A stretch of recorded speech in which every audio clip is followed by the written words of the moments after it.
buenas a todos, bienvenidos a Sube al Volante una semana más. Esta semana nos acompaña el Renault Symbioz. Menudo día se nos está quedando para grabar, pero bueno. Renault Symbioz, un modelo que comparte plataforma con el Renault Captur. El Captur es un modelo que vamos a escuchar muchísimo a lo largo de esta prueba porque este coche es prácticamente su primo hermano, lo único que es más grande en su parte trasera para ofrecer un mejor maletero. Es un modelo que intenta ocupar un trocito dentro del catálogo de Renault que aún queda por cubrir para que no te tengas que ir a modelos de mayor talla si el el Captur, se te queda pequeño por su maletero. Ya os digo, un vehículo que comparte plataforma con el Captur, que es del segmento B, sin embargo este coche por medidas se nos va al segmento C. Renault es una marca que ha cambiado su concepto y su imagen de marca muchísimo a lo largo de estos últimos años, donde antes teníamos a superventas como el Megane, un compacto, ahora se nos ha convertido en un vehículo 100% eléctrico y crossover. Es una marca que en su catálogo el 90% de los vehículos son ya SUVs, es la reina de los SUVs. En fin, vamos a verlo y os comento qué me está pareciendo este Renault Symbioz. A nivel estético me parece que Renault siempre ha sido una marca que ha hecho muy bien las cosas y con estas últimas generaciones no me parece que sea menos. De hecho, el primer coche que yo me compré como anécdota fue un Renault Clio. Dentro de mi presupuesto tenía clarísimo que quería ese Clio 2, me parecía el vehículo más atractivo dentro de los que había. También era el coche que tenía mi abuelo y tenía un sentimiento muy profundo con ese coche porque mi abuelo me llevaba a clase todos los días y bueno, le tenía muchísimo cariño a Renault. Pero también, cuando tuve más dinero, el coche al que me tiré fue a un Renault Megane Coupé, un diseño súper atemporal y que me parece precioso incluso hoy día. Y este Renault Symbioz, he de deciros que también me parece un vehículo precioso. El Renault me parece que se mantiene en su línea de hacer muy buenos diseños a pesar de los años y de que vayan evolucionando. Es un SUV, eso está claro, no le caberá duda a absolutamente nadie y te pueden gustar más o te pueden gustar menos esta tipología de coches, pero lo cierto es que bonito es un rato. En la parte delantera nos puede recordar poderosamente al Renault Captur, un vehículo del que es primo hermano, con esta delantera que es prácticamente igual. Tenemos esta franja de aquí de arriba, esta calandra, pero realmente es estético, no está abierta. Aquí abajo sí que tenemos una pequeña calandra abierta y la gran toma de aire que la tenemos abajo del todo. Las luces están muy curradas, tenemos estas luces diurnas de aquí a modo de rayo que también están como divididas en dos y luego las luces de cruce y de carretera que las tenemos aquí arriba. En la vista lateral también es un vehículo que juega muchísimo con las geometrías, los ángulos e intentar generar volúmenes y trampantojos con la luz gracias a las distintas formas que le da a las placas de la carrocería. Es un vehículo que una cosa muy positiva que para mí tiene el coche es que se ve bonito lo mires de donde lo mires. Lo mires desde donde lo mires, porque hay coches que tú los ves de frente y dices, ostras, qué bonitos son, pero luego los ves de lateral, por ejemplo, los ves de lado y te parece que está desproporcionado, no queda bien. En este coche eso no pasa, este coche lo mires por donde lo mires, se ve bonito. Tenemos además el acabado de Spirit Alpine, que le da un toque más deportivo. Es un vehículo familiar, no tiene aspiraciones deportivas, pero sí que es cierto que le queda muy bien el acabado de Alpine. Es que da la sensación de que por tener un vehículo familiar vamos a tener que tener un coche feo, y no tiene por qué ser así. Estas llantas de 19 pulgadas, por ejemplo, que trae con el acabado de Spirit Alpine, el toquecito aquí de Spirit Alpine, le da ciertos aditamentos al coche que lo hacen verse un poquito más agresivo y que a mí personalmente me parece que le queda espectacular. También tiene cambios en el interior, como veremos ahora más adelante. En cuanto a medidas, es un coche que se nos va a los 4.413 milímetros de largo, 1.575 milímetros de alto y un ancho de 1,8 metros. Y en cuanto a batalla de distancia entre ejes, tenemos 2.638 milímetros, es decir, lo mismo que el Renault Captur, vehículo con el que comparte plataforma, puesto, como ya os he dicho, por donde crece es por la parte trasera, detrás del eje trasero. En cuanto al maletero, tenemos apertura y cierre del portón de manera eléctrica. Una vez abierto, pues nos quedan 492 litros, capacidad más que suficiente para el 90% de las familias. Además es una superficie muy plana, tiene un doble fondo, que es donde sé que nos quedan los 492 litros, pero con este primer fondo, que también se nos queda por encima de los 400 litros, tenemos una superficie, una boca de carga totalmente plana. El piso queda a la misma altura que la boca de carga y eso es algo muy de agradecer. Tenemos también buena iluminación y además la banqueta trasera es deslizable hasta 16 centímetros y si la deslizamos hacia adelante, la capacidad máxima se nos va a los 624 litros, que eso ya es una capacidad muy a tener en cuenta y lo deja en la tabla alta de sus rivales. Si abatimos los asientos, pues nos vamos nada más y nada menos que a los 1600 litros de capacidad. Un maletero sobresaliente tanto por acabados como por boca de carga y como por capacidad, evidentemente. Soniditos de bienvenida. En el interior, como os comentaba, este vehículo cedido por Tahermo trae el acabado Spirit Alpine, que le incluye un montón de detallitos estéticos que a mí personalmente me parece que le quedan genial, y si yo tuviese el dinero pues no dudaría en ponérselo, porque creo que mejora mucho la experiencia de este habitáculo, como por ejemplo los paños de las puertas utilizados en el salpicadero con los distintos pespuntes, aquí por ejemplo en color azul y blanco, pero en el maletero, en el volante lo tenemos en azul, blanco y rojo, imitando la bandera de Francia. Estos asientos que trae específicos de Alpine con esta tapicería, que me parece que le sientan genial, se ven muy bonitos, sujetan bien el cuerpo y además son cómodos. Tenemos la insignia de Alpine aquí en la parte superior, pespuntes en blanco y azul y la banderita de Francia. Son una clase de detalles que, bueno, como os he dicho, creo que mejora mucho la experiencia final de este habitáculo. Se le puede incluir de manera opcional el sistema de sonido de 9 altavoces y 410 vatios de potencia, firmado por Jean-Michel Desjardins, si no recuerdo mal, de Harman Kardon. Un sistema de sonido que vale alrededor de unos 800 euros y que yo personalmente se lo pondría porque suenan francamente bien los altavoces. Tenemos un interior, vamos a encender el coche, muy tecnológico, está bien acabado, tenemos plástico duro, además en las partes superiores, pero es plástico de buena calidad. Aquí en el salpicadero sí que es plástico gomoso. Es un vehículo que se siente bien terminado, sin crujidos y que tiene multitud de huecos para dejar objetos por todas partes. Teléfono en mano, lo podemos meter aquí debajo, que este hueco al principio yo ni lo vi. Luego tenemos aquí otra bandeja enorme que nos caben 2 teléfonos, otra tercera bandeja aquí abajo que además tiene carga inalámbrica, un huequecito para dejar la llave del coche. 2 portabebidas, es enorme la cantidad de huecos que tiene.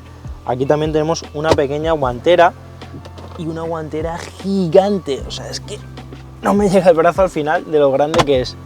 Muchísimos huecos para dejar objetos. Es un interior muy práctico, muy utilizable y que encima está bien terminado. Bien, además con la pantalla de más de 10 pulgadas que la trae a partir del segundo nivel de acabado. Todos los Renault Symbioth vienen con esta pantalla y que viene con Open R-Link. Para mí, el mejor sistema de infoentretenimiento que tenemos actualmente en el mercado. ¿Por qué? Pues porque viene con Google Android de manera nativa, es decir, no tenemos que conectar el Android Auto y tenemos todos los servicios de Google. El navegador que trae de serie es el de Google Maps, que además refleja en el cuadro de instrumentos por donde tenemos que ir, la ruta marcada en el Google Maps. Tenemos, sin necesidad de conectar ni Android Auto ni Apple CarPlay, que se puede hacer de manera inalámbrica, todas las funcionalidades. Podemos instalar Spotify, podemos instalar Waze, porque tenemos la Play Store directamente dentro del vehículo. Es un sistema que funciona muy bien y que además es, de verdad, que yo creo que tendrían que incorporar todos los coches porque es el más útil de todos. Si nos venimos a las plazas traseras, buen ángulo de apertura, la entrada muy sencilla. Es que hay que reconocer que otra cosa no, pero los SUVs, nos gusten más o nos gusten menos, como vehículo familiar son perfectos, porque normalmente la apertura de la puerta es buena, el acceso es bueno, ofrecen buen maletero y buen espacio interior, buena habitabilidad. Como tiene, por ejemplo, este Renault Symbioth. Comparte plazas traseras con el Renault Captur, pero esto no es algo malo, ni muchísimo menos. Tenemos muchísimo espacio para las rodillas, está puesto el asiento en mi posición de conducción, tenemos espacio para la cabeza y las puertas están bien acabadas. Prácticamente tenemos el mismo nivel de acabados que en las puertas delanteras y eso es muy de agradecer. El mullido es bueno, tenemos salidas de aireación independientes aquí detrás, 2 entradas USB de tipo C y una toma de 12 voltios. Son unas plazas traseras muy bien terminadas, a las que yo no le he hecho en falta absolutamente nada. La plaza central, pues bueno, hay que tener en cuenta que por mucho que estemos ante un SUV del segmento C, este vehículo utiliza la plataforma del Captur, que es segmento B. Utiliza una plataforma de segmento B, entonces en cuanto a ancho, ese metrito 80, pues se nos acaba notando Pues en el ancho de las plazas traseras tenemos dos plazas muy utilizables y una central que, oye, para lo ancho que es el coche, creo que está muy bien. Me he subido en coches mucho más anchos y con una plaza central mucho peor que esta. Pero bueno, no la tendría como plaza para utilizar todos los días, la tendría más para momentos de emergencia, como cualquier vehículo de su segmento en realidad. La plaza, las banqueta trasera, como os comentaba, encima es deslizable hasta 16 centímetros, así que si queremos ganar espacio en el maletero, pues la echamos hacia adelante y punto. Podemos ir jugando si queremos más espacio detrás, más habitabilidad o más espacio de maletero. Y ahora vamos a ponernos en marcha y os cuento qué tal se comporta este Symbioz. Vamos a ponernos en marcha y familia, en esta ocasión para hablar del motor me vais a dejar que lo haga desde aquí dentro, porque está lloviendo y además de que no quiero seguir mojándome, no me parece muy buena idea abrir el capó y que se llene el motor ahora mismo de agua. No me parece demasiado inteligente, así que prefiero hacerlo desde aquí dentro. Para mover el conjunto tenemos una mecánica híbrida de 145 caballos. Actualmente es la única disponible para este Renault Symbioz. Es la única opción mecánica disponible, la híbrida de 145 caballos, aunque en un futuro también llegarán versiones microhíbridas. Lo que sí que no van a llegar van a ser versiones híbridas enchufables o 100% eléctricas para este Symbioz.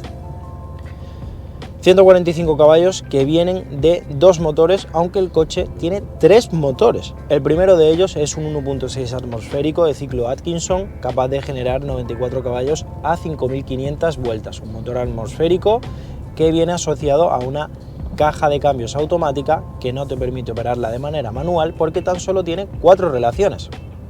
Aunque la parte curiosa viene ahora.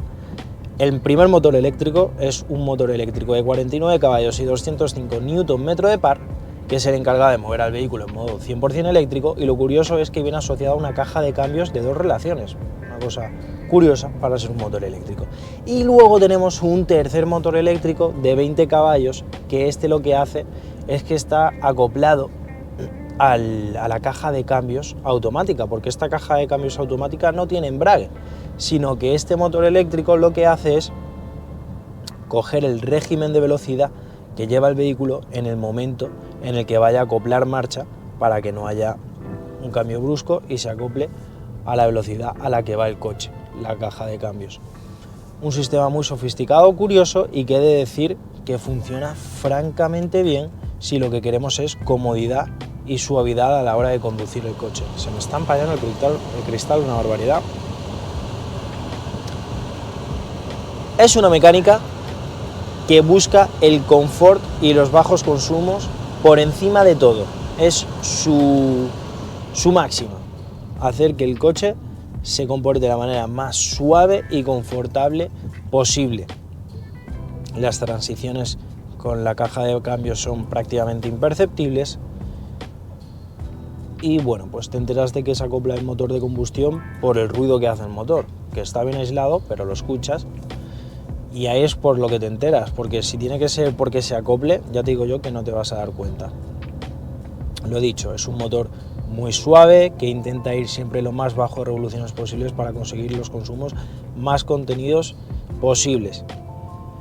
Según ciclo WLTP, consigue un consumo mixto de 4,4 litros a los 100 kilómetros. Hombre, 4,4 litros no creo que vayas a hacer, pero este coche es un auténtico mechero. En ciudad te puedes mover fácil, sin ningún problema, en torno a los 5 litros a los 100 kilómetros. Si sales a carretera abierta, en autovía, se suben un poquito, como cualquier híbrido, pero ya os digo que son consumos muy contenidos para los casi 1.500 kilos que pesa este coche, 1.494 kilos. Aceleración, pues tenemos un 0 a 100 en 10,6 segundos y una máxima de 170 km por hora. No son prestaciones de infarto, ni muchísimo menos, pero bueno, para el uso que se le va a dar a este coche, yo creo que son prestaciones suficientes y sobre todo, por debajo de los 100 km por hora hasta los 70 u 80 km por hora, si bien es cierto que a partir de ahí desfallece y nos vamos pues a ese 0 a 100 en 10,6 segundos, es un vehículo muy ágil, por ciudad, por debajo, en velocidades legales, es un coche que se mueve como pez en el agua y en los semáforos vas a salir como si se tratase de una scooter, de verdad, vas a salir de los primeros sin ningún problema. Porque si bien es cierto que va desfalleciendo conforme subes de velocidad, en un principio es un motor súper ágil esta combinación entre el eléctrico y el gasolina. Y una vez nos ponemos en marcha, ¿qué tal se comporta este Symbioz con esos 145 caballitos que tiene? Pues como ya os decía cuando os hablaba del motor, es un vehículo que prioriza el confort de marcha y la suavidad, los bajos consumos por encima de todo. Esa es su máxima por estandarte. Dicho esto, no es un vehículo que tú creas que vas a ir balanceando ni muchísimo menos. Tenemos un volante que a mí me parece que desde hace unos cuantos años Renault está haciendo unos volantes francamente buenos y este no lo es menos. La dureza. Es un vehículo tirando a blandito en cuanto a la dirección, ni está muy desmultiplicada ni es un cuchillo, te diría que va tirando más a desmultiplicada que a cuchillo. Es un vehículo que, como ya os digo, prioriza el confort, pero aún así es muy agradable de conducir, es un vehículo que gusta conducir, es gustoso de conducir. Podemos cambiar además la dureza de la dirección, tenemos 3 niveles de durezas configurables. El motor también lo podemos configurar como queremos que se comporte, en modo Sport. Si queremos llevar una conducción deportiva, pues lo revoluciona más y no lo apaga en ningún momento para tener la máxima potencia siempre disponible. Y bueno, pues ahí sí que se vuelve un poquito más ágil. Luego además tenemos en dinámica del vehículo 3 niveles, que uno es Off, otro es normal y otro Sport. Esto lo que hace, la dinámica del vehículo, es como una especie de diferencial autoblocante electrónico. Lo que hace es morder la pinza que vaya perdiendo adherencia para que el vehículo entre en curva lo mejor posible. La suspensión me ha parecido firme y a mí es algo que me parece positivo. A ver, firme para la clase de vehículo en la que nos encontramos. Es un vehículo que si tenemos baches se los va a tragar y filtra muy bien, pero no es tan blanda como otros rivales de su segmento, que hace que el vehículo pues barquee, que la carrocería vaya barqueando en los cambios de apoyo, y que a mí personalmente me parece que al final, en pro de la comodidad, hacemos un vehículo más incómodo, porque al final sus pasajeros, cuando vas cambiando de apoyo, pues se van moviendo más dentro del habitáculo, marea más, ¿no? Pues esta suspensión no, esta suspensión es firme, sin llegar a ser una tabla, no me malinterpretéis. Me gusta mucho el talado de la suspensión, el conjunto en general es un vehículo que se siente aplomado, ágil en ciudad y firme en carretera abierta. Los frenos, hoy que está el día lluvioso, no es el mejor día para comprobar qué tal funcionan, pero funcionan bien. El tacto del pedal, pues bueno, como buen híbrido, al principio hace frenada regenerativa con el motor eléctrico y se nota el cambio de cuando entran los discos de frenos. No es tan modulable como un vehículo que no tiene alguna clase de hibridación, pero bueno, esto no es cosa de Renault, es cosa de cualquier vehículo que tenga algún tipo de hibridación. Cosa que me ha parecido súper curiosa es que, aunque los discos delanteros son ventilados y los traseros no, los discos traseros son más grandes que los delanteros. Me ha parecido un dato curioso que no había visto anteriormente. Pues aquí lo tenéis, al Renault Symbioz, una de las últimas incorporaciones dentro del catálogo de Renault. Un vehículo que parte desde los 29.636 euros, aunque si queremos una unidad con el acabado alpine como la que tenemos aquí, nos tendremos que ir hasta los 33.000 euros. Caro, barato, depende de con qué lo compares y lo que quieras tener tú, a qué le des prioridad. Y a vosotros, ¿os convence el Symbioz? ¿Os compraríais otra opción? ¿Qué me decís? Cualquier duda que tengáis, no os olvidéis de dejármela en los comentarios y la responderé lo más pronto que pueda. Un saludo.